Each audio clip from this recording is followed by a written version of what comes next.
এবার 85 ঊর্ধ্ব ভোটারদের বাড়িতে গিয়ে শুনানি, 85-র কম বয়সীদের শুনানি, অন্তত কেন্দ্রে হাজিরার নির্দেশ প্রত্যেক ইয়ারোকে বার্তা মুখ্য নির্বাচনী আধিকারিককে। শুনানি চলাকালীন ফের একবার বার্তা কমিশনের তরফে। ইতিমধ্যেই শাসককুল যখন তারা হাজির হওয়ার কথা এবং শুধু তাই একের পর এক অশীতিকর বৃদ্ধ বৃদ্ধা তারা হিয়ারিংয়ে উপস্থিত হচ্ছেন।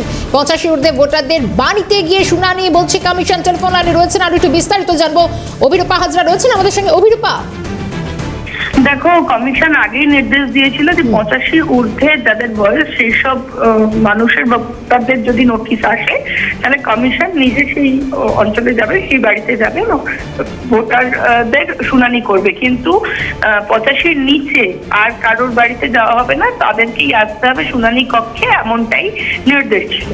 তো সেই কথা মোতাবেক ফের একবার মনে করিয়ে দিল মুখ্য নির্বাচনী আধিকারিক এবং আজও ফের সমস্ত ইয়ারোদের কাছে জানানো হয়েছে কমিশনের পক্ষ থেকে 85-র বেশি বয়স হলেই সেই সব ভোটারদের নোটিশ হলেই তাদের বাড়িতে ইয়ারো এবং সকলে গিয়ে ওই টিম গিয়ে শুনানি করবে। কিন্তু 85-র কম বয়সী লোকজনদের ওই শুনানির জায়গায় আসতে হবে এবং তারা শুনানি করবে। একাধিক অভিযোগ উঠছিল, অনেকে অসুস্থ অবস্থায় অ্যাম্বুলেন্সে করে